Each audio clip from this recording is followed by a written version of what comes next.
বাংলাদেশে প্রতিদিন ঘটে যাওয়া গুরুত্বপূর্ণ ঘটনা ও সাম্প্রতিক নানা তথ্য নিয়ে আলোচনা এবং বিশ্লেষণে TVN24 নিউজ নেটওয়ার্কের নিয়মিত আয়োজন আলোচনায় বাংলাদেশ অনুষ্ঠানে দর্শক আপনাদের স্বাগত জানাচ্ছি। আমি আশফাক আহমেদ। আজকের অনুষ্ঠানে অতিথি হিসেবে আমাদের সাথে যুক্ত আছেন শরীফুজ্জামান শরীফ, সাবেক সভাপতি বাংলাদেশ ছাত্র ইউনিয়ন, এবং আমাদের সাথে আরও যুক্ত আছেন সঞ্জয় দে রিপন, সম্পাদক জিয়াউর রহমান আর্কাইভ। আপনাকে স্বাগত জানাচ্ছি আলোচনায় বাংলাদেশ অনুষ্ঠানে।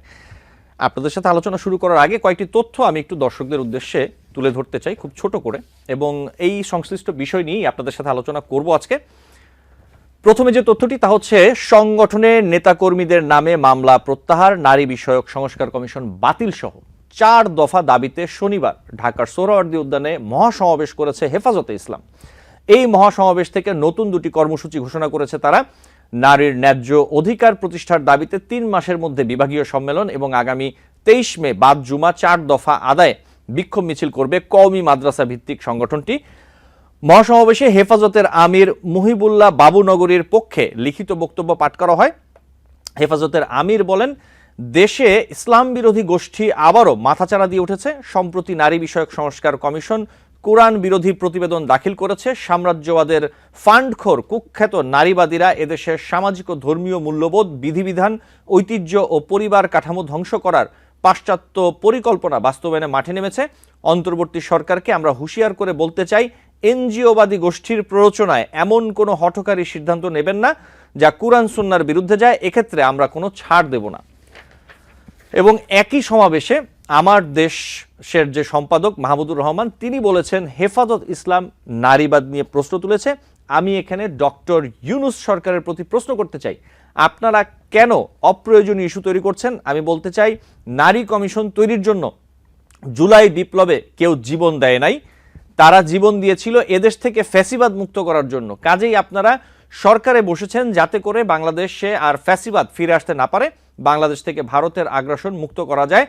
এবং একই সমাবেশে জাতীয় নাগরিক পার্টির দক্ষিণাঞ্চলের মুখ্য সংগঠক হাসনাত আবদুল্লাহ বলেছেন, ডক্টর মোহাম্মদ ইউনূস গত কিছুদিন আগে বলেছেন আগামী নির্বাচনে আওয়ামী লীগ অংশগ্রহণ করবে কি করবে না সেই সিদ্ধান্ত নাকি আওয়ামী লীগের। আপনি ভুলে যাবেন না, আমরা আপনাকে ক্ষমতায় বসিয়েছি। আওয়ামী লীগ নির্বাচন করবে কি করবে না, নির্বাচনে আসবে কি আসবে না, এই সিদ্ধান্ত নিয়েছি আমরা। এবং আরেকটি তথ্য তা হচ্ছে আগামী বছরের ফেব্রুয়ারি মাস নির্বাচনের জন্য উপযুক্ত সময় বলে মনে করছেন জামায়াত ইসলামের আমির শফিকুর রহমান। তবে এই সময়ে সম্ভব না হলে নির্বাচনের জন্য এপ্রিল মাস পর্যন্ত সময় দেওয়া যেতে পারে, অথবা এপ্রিল মাস পার হওয়া উচিত নয় বলে মন্তব্য করেন তিনি। শনিবার বাংলাদেশ জামায়াত ইসলামের জেলা ও মহানগরী আমির সম্মেলনে তিনি কথা বলেন। শফিকুর রহমান বলেন, আমরা 2টি সময়কে উপযুক্ত মনে করি, একটি ফেব্রুয়ারিতে রোজার আগে, তবে যদি এই সময়ের মধ্যে সংস্কারগুলো ও বিচারের দৃশ্যমান প্রক্রিয়া জনমনে আস্থা সৃষ্টির পর্যায়ে না আসে, তাহলে সর্বোচ্চ এপ্রিল পার হওয়া উচিত নয়। অন্তর্বর্তী সরকারের উপদেষ্টাদের অনাকাঙ্ক্ষিত আচরণ থেকে বিরত থাকার পরামর্শ দিয়ে জামায়াতের আমির বলেন, রাজনীতিক বক্তব্য দিতে হলে ওখান থেকে বের হয়ে এসে দেন, ওখানে থেকে নয়। রাজনীতি করা আপনার অধিকার রয়েছে, কিন্তু দল নিরপেক্ষ অন্তর্বর্তীকালীন সরকারের কেউ যদি রাজনীতি করেন সেটা জাতি মেনে নেবে না, জাতি চায় না। এবং সবশেষ আরেকটি তথ্য তা হচ্ছে আগামী জাতীয় নির্বাচন হতে হবে, আগে জাতীয় নির্বাচন হতে হবে, তারপরে স্থানীয় নির্বাচন। নির্বাচিত সরকার স্থানীয় নির্বাচন আয়োজন করবে। শনিবার ঐকমত্য কমিশনের সঙ্গে বৈঠকে জাতীয়তাবাদী সমমনা জোটের পক্ষ থেকে এসব কথা বলা হয়েছে। সংলাপে মানবিক করিডোর নিয়ে অসন্তুষ্টির কথা জানিয়েছে এনপিপি। এ বিষয়ে অন্তর্বর্তী সরকার রাজনৈতিক দলগুলোর সঙ্গে আলোচনা করেনি। এনপিপির চেয়ারম্যান ফরিদুজ্জামান ফরহাদ বলেছেন, দেশের সঙ্গে একটা বৈদেশিক চুক্তি হতে হলে একটা নির্বাচিত সরকারের, পার্লামেন্ট সরকারকে করতে হবে, এটা অনির্বাচিত সরকারের পক্ষে সম্ভব নয়। এই ছিল কিছু তথ্য। আমি আলোচনায় চলে যাব। শরীফুজ্জামান শরীফ, আমি শুরুতে আপনার কাছেই আসি।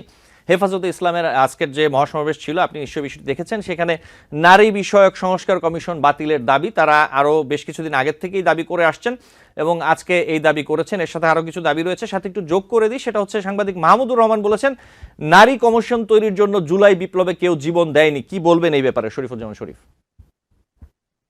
আপনাকে ধন্যবাদ, দর্শক শ্রোতাদেরকে ধন্যবাদ আমার সাথে আলোচনা শুনেছেন। আমাদের এখানে আলোচনার শুরুতেই আমরা বারবার আমাদের আলোচনার মধ্যে জুলাই বিপ্লবটা আসে এবং আসবে। জুলাই বিপ্লবের ভেতর থেকে আমাদের সমাজে, আমাদের রাজনীতিতে কতগুলো সংস্কার করার, উদ্যোগ নেওয়ার সুযোগ তৈরি হয়েছে। আমরা আমাদের এখানে সামাজিক জীবনে, রাজনৈতিক জীবনে, আমাদের অর্থনৈতিক খাতে যে ধরনের ছিদ্রগুলো তৈরি হয়েছিল, সেই ছিদ্র বন্ধ করার একটা সুযোগ, সম্ভাবনা আমাদের সামনে এসেছে, তৈরি হয়েছে। কিন্তু দেখা যাচ্ছে সেই সুযোগটা এক একটা গোষ্ঠী বা এক একটা পক্ষ তার এক এক অ্যাঙ্গেল থেকে এটিকে বিশ্লেষণ করছে, অথবা এক এক জায়গা থেকে তাদের কতগুলো নিজস্ব এজেন্ডা নিয়ে আসছে। এই যে সংস্কারের উদ্যোগগুলো, অনেকগুলো সংস্কার কমিশন হয়েছে, তারা আসলে সংস্কারটা কি করবে? তারা দেশের, সমাজের, অর্থনীতির, সামাজিক জীবনের কতগুলো সংস্কার, এবং সেই দেশ, যে দেশের সব মানুষকে নিয়ে, একটা দেশ তো নির্দিষ্ট একটা ধর্মের মানুষকে নিয়ে হয় না, একটা সমাজ নির্দিষ্ট একটা ধর্মের মানুষকে নিয়ে হয় না। সমাজের মধ্যে যত ধরনের মানুষ আছে, এক অনুসারী 90 জন হতে পারে, আর বাকি 10 জন 10 মত বা বিশ্বাসের অনুসারী হতে পারে। কিন্তু আপনি যখন রাষ্ট্রীয় উদ্যোগগুলো নেবেন, তখন স্পেসিফিক কোনো জনগোষ্ঠীকে ফোকাস করে এটি করবেন। কিন্তু আমরা যেটা দেখছি, বলা হচ্ছে একটা নির্দিষ্ট ধর্মীয় অনুসারীদের মতের বাইরে অন্য কোনো এজেন্ডা এখানে আনা যাবে না। আচ্ছা, এর আগের যে সংস্কারগুলো হয়েছে বা প্রস্তাব হয়েছে, তখন এই বিষয়গুলো কি বলা হয়েছিল? তারা কি একটা নির্দিষ্ট ধর্মের অনুসারীদেরকে সামনে রেখে বা তাদের সেন্টিমেন্টকে সামনে রেখে সংস্কার প্রস্তাবগুলো এনেছে কি? নিশ্চয়ই সেটি আনেনি। যদি সেটি আনতো, তাহলে অবশ্যই গণতন্ত্রকে বা এই ধরনের যে পাশ্চাত্যের যে ধ্যান ধারণা বা আইডিওলজি কেন্দ্রিক যে প্রস্তাবনাগুলো এখানে এসেছে, তার সাথে ধর্মের বা ধর্মীয় অনুশাসনের মিল খুঁজে পাওয়া যায় না। অনেক জায়গায় বিস্তর ব্যবধানও দেখা যায়। তখন কিন্তু এই প্রশ্নগুলো আসেনি। এখন এই প্রশ্নগুলো আসছে যখন নারী ইস্যুটা সামনে আসছে। আমাদের দেশে মানুষকে ধোঁকা দেওয়াটা খুব সহজ। এই অনুষ্ঠানটি যারা দেখছেন, আমি তাদের কাছে মনে করিয়ে দেই, অনুরোধ করি একটু পেছনের দিকে ফিরে তাকানোর জন্য। আমাদের এখানে ধর্মীয় যে দলগুলো আছে, তাদের একটা বিরাট অংশ নানা সময়ে যে সমস্ত ইস্যুতে কথা বলেছে, তার একটা হচ্ছে বিশ্বব্যাপী মুসলমানদের উপরে ধর্মীয় পরিচয়ের কারণে যে নিপীড়ন, নির্যাতন হতো তার বিরুদ্ধে। এমনকি এখন ফিলিস্তিনে এবং আমাদের পার্শ্ববর্তী ভারতেও মুসলিম কমিউনিটির বিরুদ্ধে যে নিপীড়ন, নির্যাতন, হত্যাযজ্ঞ চলছে, তাদের অধিকার কেড়ে নেওয়া হচ্ছে, তার বিরুদ্ধে তারা কথা বলছে। একসময় এই জায়গাটায় চীনের উইঘরের মুসলমানদেরকে নির্যাতন করা হচ্ছে, নিষ্ঠুর নিপীড়ন করছে চীনের সরকার। এই কথা বলে আমাদের এখানে, আপনারও মনে থাকার কথা, আপনি অনেকদিন ধরে সাংবাদিকতা করেন, এই অভিযোগ তুলে আমাদের এখানে প্রচুর সভা সমাবেশ হয়েছে। প্রচুর সভা সমাবেশ হয়েছে গাজার মুসলমান, ফিলিস্তিনের মুসলমান, কাশ্মীরের মুসলমান এবং উইঘরের মুসলমানদেরকে রক্ষা করার জন্য। আপনি দেখছেন গত কয়েকদিন আগে আমাদের দেশের সব থেকে বড় যে ধর্মীয় রাজনৈতিক দল জামাত ইসলাম, তারা চীনের ক্ষমতাসীন দলের সাথে ঢাকায় একাধিক বৈঠক করলো। তারা চীন সরকারের আমন্ত্রণে সেখান থেকে ঘুরে এলো এবং চীনের প্রতিনিধি দলের সাথে কথা বলার পর তারা যে প্রস্তাবগুলো চীনের কমিউনিস্ট পার্টিকে দিয়েছে, তার মধ্যে আমাদের রোহিঙ্গাদের জন্য আলাদা রাষ্ট্রের কথা বলা আছে। কিন্তু আপনি তাদের ওই বক্তব্যের কোথাও আপনি পাবেন না যে উইঘরের মুসলমানদের উপরে নির্যাতনের জন্য, নির্যাতন বন্ধের জন্য তারা চীন সরকার এবং চীনের ক্ষমতাসীন দলকে অনুরোধ করেছে। তাহলে একটা হতে পারে যে সেই নির্যাতন বন্ধ হয়েছে, অথবা আর একটা হতে পারে যে নির্যাতন কখনোই ছিল না, অথবা আর একটা হতে পারে যে আপনি এতদিন যে বিষয়টায় কথা বলেছেন, আসল ব্যাপারটা সেটা ছিল না। আপনি এটাকে, ইমোশনটাকে পলিটিক্যালি আপনি ব্যবহার করেছেন। তো সেই কারণে আমি আপনাদেরকে বলি যে আমাদের যে সাধারণ মানুষের ইমোশনকে ব্যবহার করে যে ধরনের ঘটনাগুলো এখানে ঘটছে, আমি আজকেও তার একটা স্পষ্ট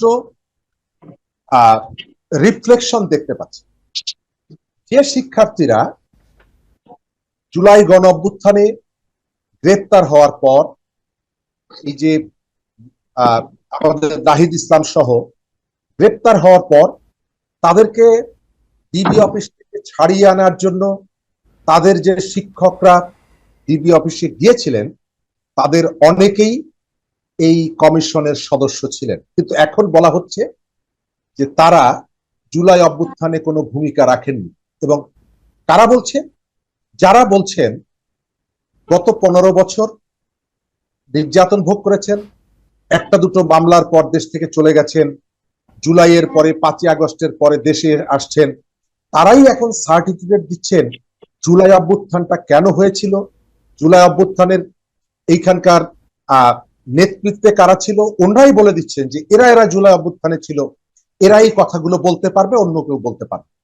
আজকের এই সভায় যারা উপস্থিত ছিল, আমি আপনাকে মনে করিয়ে দিই, এই সেই প্ল্যাটফর্মটি, যে প্ল্যাটফর্মটি শেখ হাসিনাকে কওমি মাদার উপাধি দিয়েছিল, এই সেই প্ল্যাটফর্ম, যে প্ল্যাটফর্মটি শাপলা চত্বরের সেই নিষ্ঠুর ঘটনার পর শেখ হাসিনার কাছ থেকে সব থেকে বেশি সুযোগ সুবিধা যারা নিয়েছে, সেই নেতৃত্ব এখন নেই, সেই নেতৃত্ব এখন নেই, কিন্তু প্ল্যাটফর্মটা, সংগঠনটা তো আছে। এরাই শেখ হাসিনার কাছ থেকে রেলের জমি নিয়েছে, এই প্ল্যাটফর্মের ব্যবহার করে এই সংগঠনের নেতারা তাকে কওমি জননী উপাধি দিয়েছে এই সংগঠনের নেতারা। গত আগস্ট মাসে যখন সারা দেশে সরকারে, আওয়ামী লীগ সরকারের মাস্তান এবং পুলিশের বিরুদ্ধে ছাত্রদের যুদ্ধ চলছে, সারা দেশে খণ্ডযুদ্ধ চলছে, তখন ধানমন্ডিতে তৎকালীন স্বরাষ্ট্রমন্ত্রী আসাদুজ্জামান খান কামালের সাথে এই প্ল্যাটফর্মের নেতারা বৈঠক করে আওয়ামী লীগের পাশে থাকার প্রতিশ্রুতি দিয়ে এসেছেন। আপনি ইন্টারনেট সার্চ দেন, সেখানে পাবেন। কিন্তু আওয়ামী লীগের ফ্যাসিবাদের অনুসারী হিসাবে, তার সহযোগী হিসাবে আপনি শাহরিয়ার কবিরকে গ্রেপ্তার করেছেন, আপনি শমীক আয়সারকে গ্রেপ্তার করেছেন, কিন্তু এদের কেউকে কারো মানে টিকিটে আপনি স্পর্শ করেন। নিশ্চয়ই এর পেছনে পলিটিক্স আছে। আজকে রাজু ভাস্কর্যে একজন নারীর প্রতিকৃতি ঝুলিয়ে রেখে যে আচরণ করা হয়েছে, এর ভেতর থেকে আমাদের সোসাইটিতে এদের সম্পর্কে যে ধারণাগুলো যাচ্ছে, ধর্মের প্রতি মানুষের যে শ্রদ্ধার যে জায়গাটি, এটাকে আত্মীকরণ করার যে বাসনা, তার বিপরীতে যে আচরণগুলো আমরা দেখতে পাচ্ছি, আমি মনে করি জুলাই অভ্যুত্থানটা, আমি যে অভিযোগটা করি, এটি দখল হয়ে গেছে, তার একটা উদাহরণ হচ্ছে আজকে। এবং আমি অনুরোধ করব, এনসিপির যে নেতা সেখানে উপস্থিত হয়ে যে বক্তব্য দিয়েছেন, এনসিপি ইনক্লুসিভ সোসাইটির কথা বলে, সেখানে নারীদের পার্টিসিপেশনের কথা বলে, এনসিপির ওই নেতার যে বক্তব্য, যে দাবিতে সমাবেশটি ডাকা হয়েছে, এই দাবির সাথে সংহতি জানিয়ে একজন নেতা সেখানে গিয়েছেন, জি শরীফুজ্জামান শরীফ। আমি ঠিক এই জায়গাটাতে, জি, তাদেরকে এই জায়গাটা স্পষ্ট করতে হবে যে এই দাবিটা এনসিপির দাবি কিনা। যখন আপনি যে দাবিতে সমাবেশটি ডাকার পর সেখানে যান, মাহমুদুর রহমান তার কথাটা বলেছেন, তার অর্থ হচ্ছে মাহমুদুর রহমান সাহেব এই কনসেপ্টটা, এই সেন্টিমেন্টটা ওন করেন, কিন্তু এনসিপি এটি ওন করে কিনা। এর আগে চিন্ময় কৃষ্ণকে জামিন দেওয়ার পর আমি আবারও আসি হাসান আব্দুল্লাহ, আমি শেষ করে দিব, এই হাসনাত আব্দুল্লাহ একইভাবে বাংলাদেশের সর্বোচ্চ আদালতকে হুমকি দিয়েছে জামিনের ব্যাপারে। এনসিপি কে এই জায়গাগুলো বলতে হবে। আপনার মিডিয়াতে এসে ভদ্র ভদ্র কথা, মিষ্টি মিষ্টি কথা, ভালো ভালো কথা, আর সভা সমাবেশে গিয়ে আপনি নারীর বিরুদ্ধে যেখানে বিষোদ্গার করা হয়, আপনি সেখানে উপস্থিত হবেন, বিচার বিভাগকে লাঠির ভয় দেখানো হয় যেখান থেকে, সেটিকে আপনি ওন করবেন, আর আপনি এখানে নয়া বন্দোবস্তর কথা বলবেন, এই স্ববিরোধিতা বন্ধ করতে। জি, শরীফুজ্জামান শরীফ, আপনাকে ধন্যবাদ। আমি আবারও আসবো আপনার কাছে, নিশ্চয়ই সঞ্জয় রিপন আপনার কাছে আসে। যেমনটা শরীফুজ্জামান শরীফ বলছিলেন যে হাসনাত আব্দুল্লাহ তিনি উপস্থিত ছিলেন হেফাজত ইসলামের এই সমাবেশে, এবং তিনি এখানে বেশ কিছু কথা বলেছেন। আমি একটি পয়েন্ট তুলে ধরি। ডক্টর মোহাম্মদ ইউনূস গত কিছুদিন আগে বলেছেন আগামী নির্বাচনে আওয়ামী লীগ অংশগ্রহণ করবে না সেটা আওয়ামী লীগের সিদ্ধান্ত। এই ব্যাপারেই তিনি বলেছেন যে আপনি ভুলে যাবেন না, আমরা আপনাকে ক্ষমতায় বসিয়েছি, আওয়ামী লীগ নির্বাচন করবে কি করবে না, নির্বাচনে আসবে কি আসবে না সিদ্ধান্ত নিয়েছি আমরা। এই যে প্রধান উপদেষ্টার উদ্দেশ্যে হাসনাত আব্দুল্লাহর যে বক্তব্য, আপনি এই বিষয়টি কিভাবে দেখছেন সঞ্জয় রিপন? ধন্যবাদ আশফাক ভাই। ধন্যবাদ আজকে আরেকজন অতিথি আমাদের প্রিয় ব্যক্তি শরীফুজ্জামান শরীফ ভাইকে। আপনি যে তথ্যটি উত্থাপন করলেন, বিষয়টি আসলে অবাক হবার মতো কোনো তথ্য নয়। গণতান্ত্রিক একটা রাজনৈতিক যে ব্যবস্থা 5ই আগস্টের পরে কায়েম হবার কথা ছিল, সেটি কিন্তু আসলে হয়। এখানে গণ অভ্যুত্থান পরবর্তী যে রাজনৈতিক যে নতুন বন্দোবস্তের কথা বলে যারা সেই প্রথাগত রাজনৈতিক যে চর্চা, অর্থনৈতিক কাঠামো কেন্দ্রিক যে রাজনৈতিক ভাবনা, জমায়েত কেন্দ্রিক যে রাজনৈতিক ভাবনা, এবং নতুন নতুন ন্যারেটিভ তৈরি করে যৌক্তিক দাবিগুলিকে পেছনে রেখে দেবার যে ভাবনা, সেই ভাবনাগুলির একটি প্রতিফলন কিন্তু আমরা দেখতে পাই। এখানে একটি বিষয় খুব মনোযোগ সহকারে দেখতে হবে, যে আজকে হেফাজতে ইসলামের যে তাদের যে সমাবেশ, এবং সেই সমাবেশে যারা অতিথি ছিলেন, নিঃসন্দেহে তারা দীর্ঘ সময় এই রাজনৈতিক যে দমন পীড়ন ছিল, সেই পীড়নে তারা নিপীড়িত ব্যক্তিত্ব, এবং তারা লড়াইটা করে গেছে।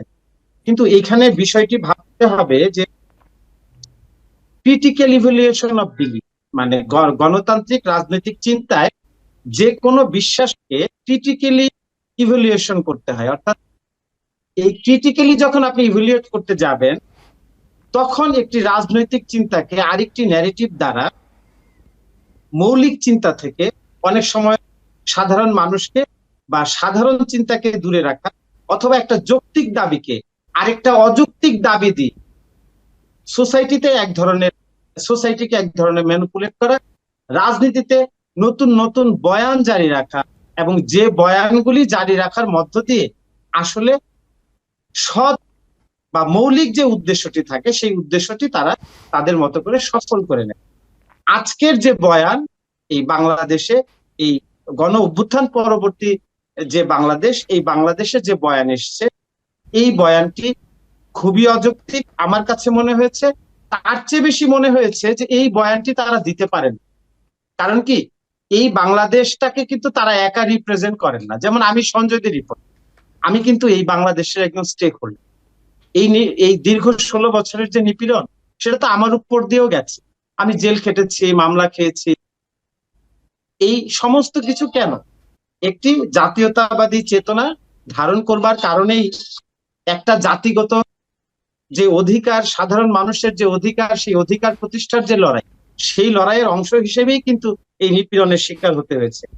এটা ভাববার আজকে আপনি যে কথাটি বললেন, যে উপদেষ্টাকে লক্ষ্য করে, হ্যাঁ, উপদেষ্টাকে লক্ষ্য করে একটি বয়ান দেওয়া যে আমরাই করেছি, এটা বলা মুশকিল, এটা বলতে পারেন না।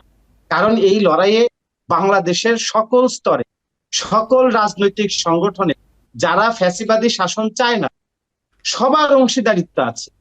বাংলাদেশের সকল রাজনৈতিক মুক্ত চিন্তা যারা করেন, যারা বাংলাদেশের মানুষের নাগরিকদের অধিকার প্রতিষ্ঠায় যারা লড়াইটা করেন, তারা সবাই কিন্তু এই সংগ্রামে অংশগ্রহণ করেছে। এখন ব্যানার হাতে আপনারা 10 জন বা 20 জন যারা প্রোগ্রাম থ্রো করেছেন, তারা যদি মনে করেন যে বর্তমান যে শাসন ব্যবস্থা আপনাদের কথাই চলবে, এই রাষ্ট্র আপনাদের কথাই চলবে, এটা তাদেরকে এই জায়গায় কারা নিয়ে এসছে আমি জানি না। তবে তাদের এই ধারণার জন্য আমার মনে হয় তাদের আসলে একটা কোনো না কোনো সময় হয়তোবা ক্ষমা প্রার্থনা করতে হতে পারে। কারণ কি, আমাকে একটু বিরতি নিতে হবে। যে লড়াই, এই লড়াইটা আসলে তাদের একার নয়, এই লড়াইটা কিন্তু সকলে। আসলে একটা সরকারকে নাগরিকরা বৈধতা দিবে কি দিবে না এটা কিন্তু নাগরিকদের উপর ছেড়ে দিতে হবে। নাগরিকদের মতামতের যে বৈধতা, সেই বৈধতার জন্য সবচেয়ে বেশি প্রয়োজন হচ্ছে নির্বাচন। এখন আপনি জি নাগরিকদের সঞ্জয় রিপন, ঠিক এই বিষয়টি বৈধতা নিয়ে আমরা নিরাশ আলোচনা করতে করব। জি জি, আমাকে একটি ছোট্ট বিরতি নিতে হবে, আমি বিরতি থেকে ফিরে এই বিষয়গুলো নিয়ে আলোচনা করব আপনাদের সাথে। ঠিক আছে। দর্শক, আলোচনায় বাংলাদেশ অনুষ্ঠানে নিচ্ছি ছোট্ট একটি বিরতি, সাথে থাকবেন। টিবিএন 24 টেলিভিশন দেখতে আজই কল করুন 7187776556। লগ ইন করুন www.totalcablebd.com। দর্শক, আলোচনায় বাংলাদেশ অনুষ্ঠানে আপনাদের আবারও স্বাগত জানাচ্ছি। আমাদের সাথে দুজন অতিথি আছেন। আমি বিরতির পর একটু শরীফুজ্জামান শরীফ আপনার কাছে আসি। আপনাদের দুজনের সাথে আমি বেশ কয়েকটি বিষয় নিয়ে একটু আলোচনা করতে চাই। আমরা যদি একটু ছোট ছোট করে আলোচনাগুলো করি তাহলে সবগুলো আলোচনা আশা করি করতে পারবো যতটা সম্ভব। শরীফুজ্জামান শরীফ, আপনার কাছে আসি। যদি একটা বিষয় দেখি যে এই যে গণতান্ত্রিক রাজনীতিতে এই যে ধর্মভিত্তিক, অথবা যদি বলি যে ধর্মের যে উপস্থিতি, ধর্মভিত্তিক যে রাজনীতির বিষয়টি, এই ব্যাপারটি আপনি কিভাবে দেখেন? আমি একটু জুড়ে দেই সাথে, বিএনপি নাকি জামাত, কোন দিকে ঝুঁকতে দেখছেন এই যে রাজনৈতিক দলগুলো, ধর্মভিত্তিক রাজনৈতিক দলগুলো, তারা আসলে তাদের মনোযোগটা কোন দিকে বেশি, তারা কোন দিকে ঝুঁকছে আগামী নির্বাচনকে সামনে রেখে? ধন্যবাদ। এখন পর্যন্ত আপনি পরিষ্কার বলতে পারবেন না, কারণ এদের একটা বড় অংশ সুযোগ সুবিধার মাধ্যমে তাদেরকে টেনে নেওয়ার অতীতের অভিজ্ঞতা আছে, অতীতের ইতিহাস আছে। সুতরাং নগদ সুবিধা ভিত্তিতে তারা পক্ষ বদল করতে পারে। আপনি যাই বলেন না কেন, যতটা ইথিক্যাল জায়গা থেকে পাবলিক ফোরামে এরা এসে কথা বলে, কিন্তু নৈতিকতার ভিত্তিটা অতটা স্ট্রং। তবে মতাদর্শিক ভাবে আমি দেখতে পাচ্ছি জামাতের প্রতি তাদের একটা দুর্বলতা, সংবেদনশীলতা এবং ওই দিকে ডাইভার্ট হওয়ার একটা প্রবণতা আমি তাদের মধ্যে দেখতে পাচ্ছি। এবং তারা এমন কতগুলো ইস্যু নিয়ে আসছে, মাঠেও নিয়ে আসছে, সরকারের মাধ্যমে নিয়ে আসছে, যেগুলো আসলে জামাতের ইস্যু।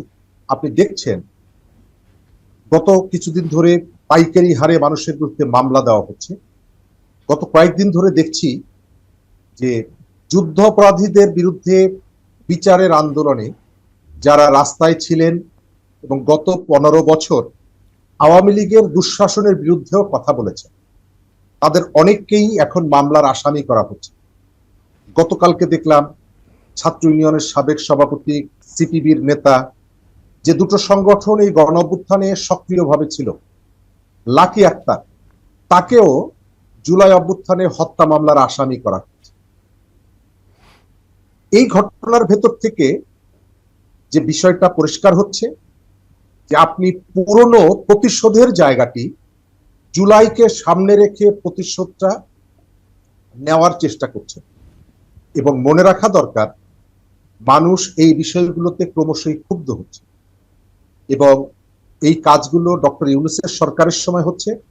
নিশ্চয়ই আমি যে সংগঠনগুলোর কথা বললাম, আজকে দেখেছেন অধ্যাপক আনু মোহাম্মদ, তিনি সোশ্যাল মিডিয়ায় তিনি কিন্তু জুলাই অভ্যুত্থানের অন্যতম ভোকাল ছিলেন এবং 5ই আগস্টের আগে শহীদ মিনার থেকে, জাতীয় প্রেস ক্লাব থেকে শহীদ মিনারে যে সব থেকে বড় মিছিলটা নেতৃত্ব তিনি দিয়েছিলেন, হাজার হাজার মানুষকে নিয়ে এসে কারফিউ, তিনিও বলেছেন প্রতিশোধ দেখতে পাচ্ছেন।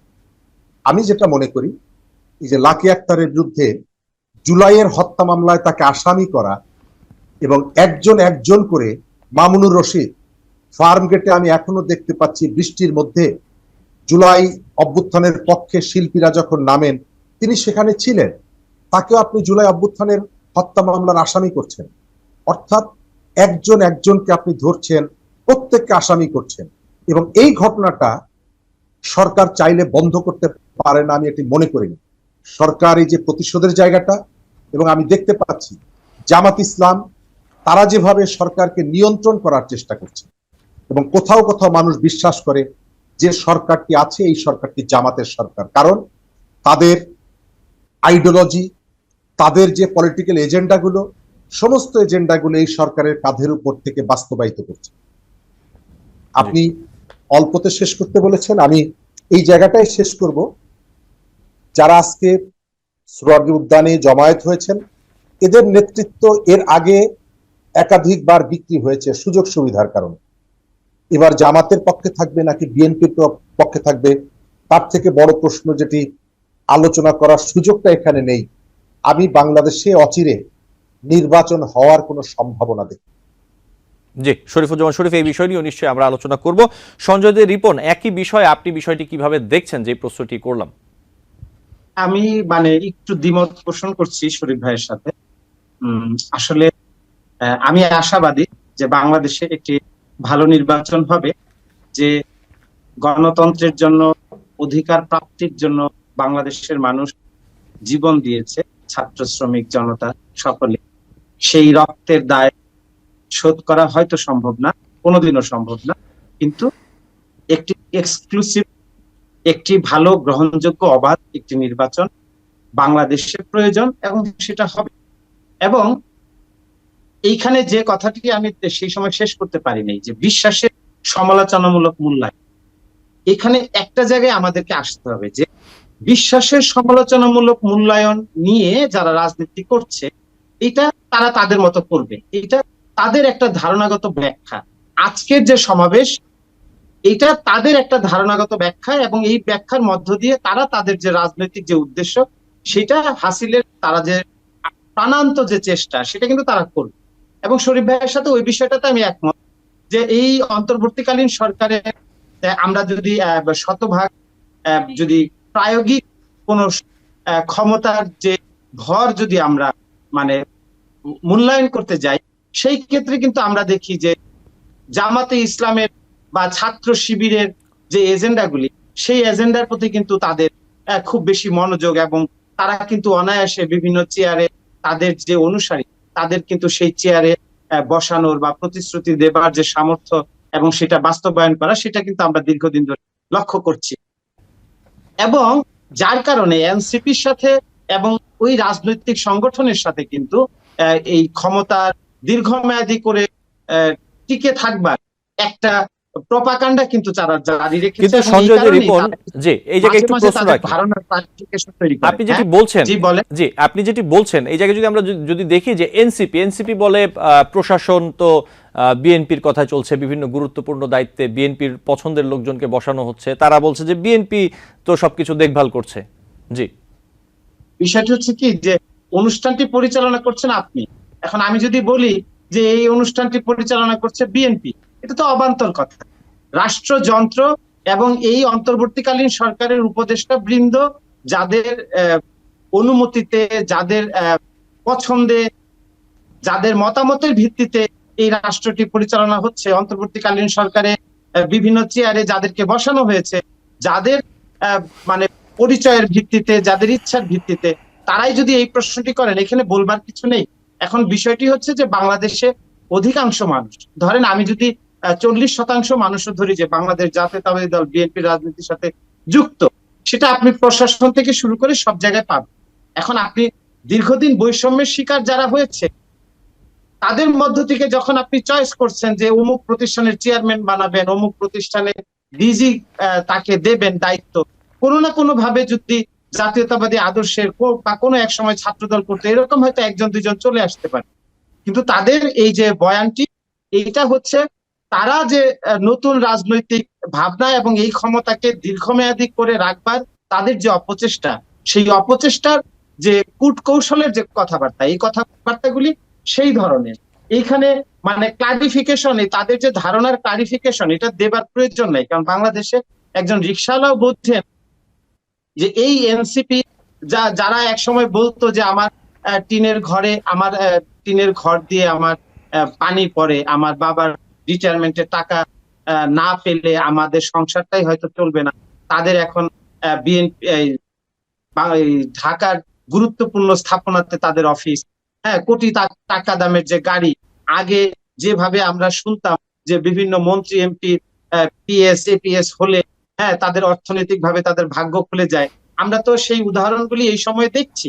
ফলে তারা যে রাজনৈতিক নতুন বন্দোবস্তের কথা বলে, আসলে নতুন বন্দোবস্তটা কি? আমরা যে নতুন বন্দোবস্তটা এখন দেখতে পাচ্ছি, এই বন্দোবস্তটা আমাদের কাছে মনে হচ্ছে কি, যে আপনি একই কাজ আপনি নতুন করে করছেন এবং ভোটারবিহীন একটি ক্ষমতায়নের দিকে আপনি যাচ্ছেন, এইটাই মনে হচ্ছে আমাদের কাছে। নতুন বন্দোবস্ত। জি দীর্ঘমেয়াদী যে রাষ্ট্রে যে অধিকারহীনতা, ন্যায্যতা, অপ্রাপ্তি, বৈষম্যহীনতা ছিল, বৈষম্য জারি ছিল, সেটার বিরুদ্ধে কথা না বলে, সেই ন্যায্যতা প্রতিষ্ঠার, সেই দাবি আদায়ের পক্ষে না থেকে, সাধারণ মানুষের অধিকার প্রতিষ্ঠার পক্ষে আপনি না থেকে, আপনি ব্যক্তিগত স্বার্থ চরিতার্থ এবং ক্ষমতায়নের মধ্য দিয়ে একটি রাজনৈতিক দল প্রতিষ্ঠা এবং দীর্ঘমেয়াদী এই ক্ষমতা এবং আপনার কিছু অনুসারী, আপনার সেই পথ প্রদর্শক কিছু অনুসারীদের নিয়ে আপনি এই অন্তর্বর্তীকালীন সরকারের রাষ্ট্রযন্ত্রের যে সুযোগ সুবিধা, সেই সুযোগ সুবিধাগুলি ভোগ করার যে অপপ্রয়াস, সেই অপপ্রয়াসটাই কিন্তু আমরা এখন দেখতে পাচ্ছি। জি। সুতরাং নতুন রাজনৈতিক বন্দোবস্ত, মৌলিক যে সংস্কার, সেই সংস্কারটা কিচ্ছুই না, কিন্তু সেই সংস্কারটা খুব সুন্দর, সহজ, সরল। অর্থাৎ এতদিন যে অন্যায্যতা ছিল, মানুষের ভোটের অধিকার ছিল না, সমাজে যে বৈষম্য ছিল, এগুলি ফিরিয়ে আনতে হবে। তো এইগুলি ফিরিয়ে আনার জন্য সঞ্জয় রিপন জি, আমি হাজার আসবো। হাজার সংস্কার কমিশন তো দরকার, হাজার হাজার সংস্কার লাগবে বাংলাদেশে। আপনি যে টিভি চ্যানেলে রয়েছেন, আপনার এই মিডিয়াতে সকল শ্রমিকের ন্যায্য পাওনা নিশ্চিত হয়েছে কিনা? আমি যে প্রতিষ্ঠানে কাজ করি, সেই প্রতিষ্ঠানে সকল শ্রমিকের ন্যায্য পাওনা নির্ধারিত হয়েছে কিনা? বাংলাদেশের সকল গণমাধ্যমে ওয়েজ বোর্ড বাস্তবায়ন হয়েছে কিনা? এই সংস্কারগুলি তো হাজার বছর ধরে চলবে। যতদিন এই মানব সভ্যতা টিকে থাকবে, ততদিন সংগতি রক্ষা করা এবং ন্যায় প্রতিষ্ঠা করার লড়াই জারি থাকবে।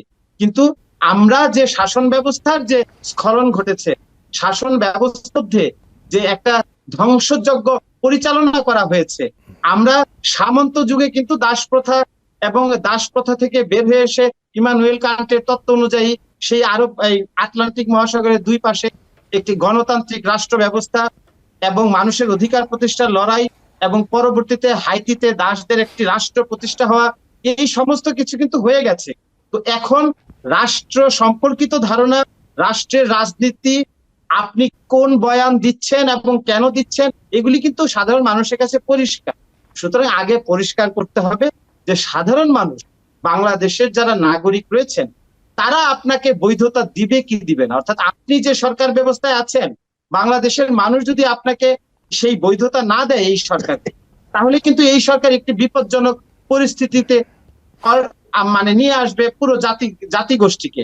আপনি একটা জিনিস খেয়াল করেন, এই যে করিডোর, জি আরাকানদের যে করিডোর, আপনি খেয়াল করেন, আপনি যদি আরাকান রাজ্য যদি তারা প্রতিষ্ঠা করতে চায়, আরাকান রাজ্যের সাথে কিন্তু আপনি শুধু পার্বত্য চট্টগ্রাম, কক্সবাজার এই অঞ্চল না, কিন্তু আপনি ওইদিকে মিজোরাম আছে, মিজোরামের সাথে কিন্তু ভারতের একটা স্বার্থ সংশ্লিষ্ট বিষয় আছে।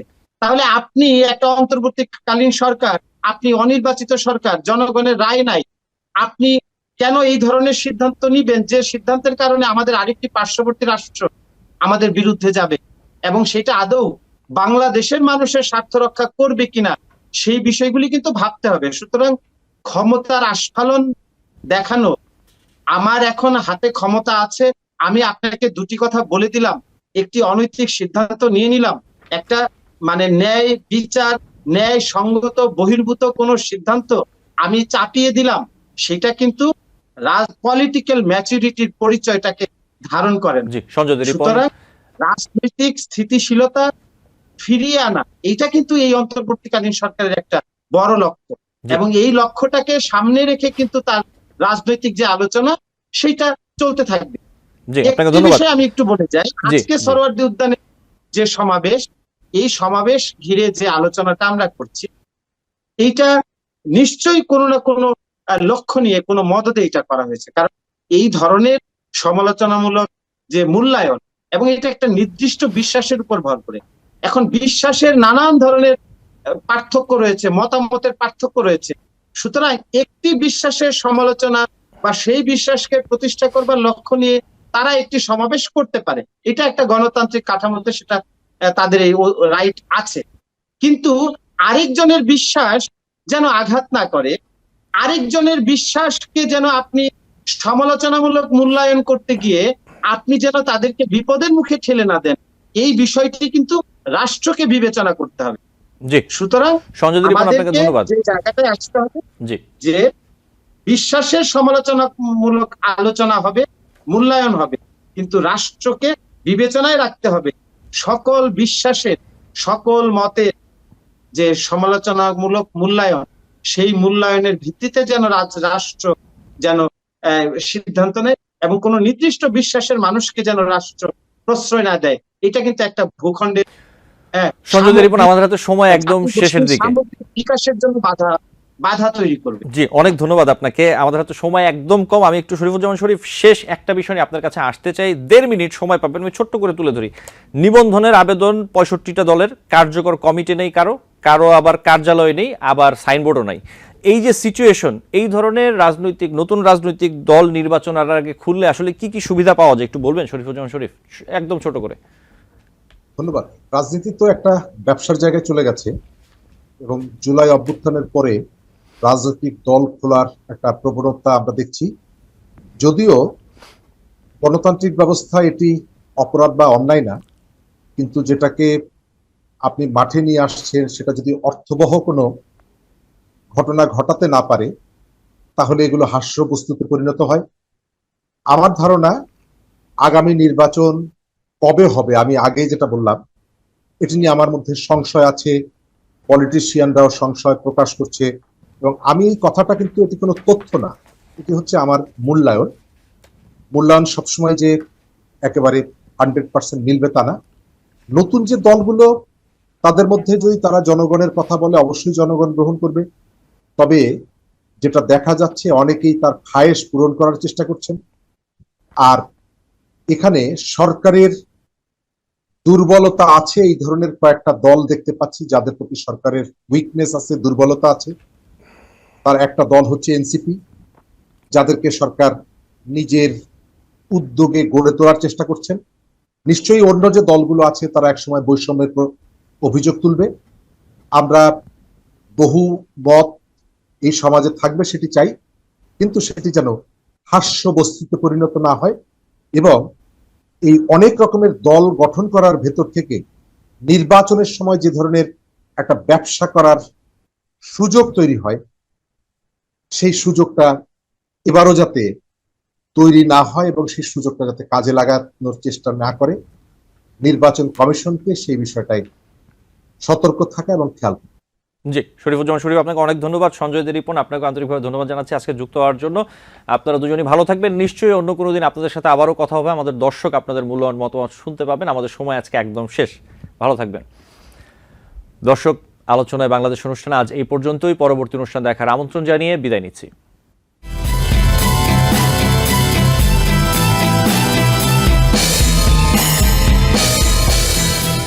TBN 24 টেলিভিশন দেখতে আজই কল করুন 7187776556। লগ ইন করুন www.totalcablebd.com। নিউ ইয়র্ক থেকে সম্প্রচারিত TBN 24 টেলিভিশন বিশ্বজুড়ে বাঙালির কণ্ঠস্বর।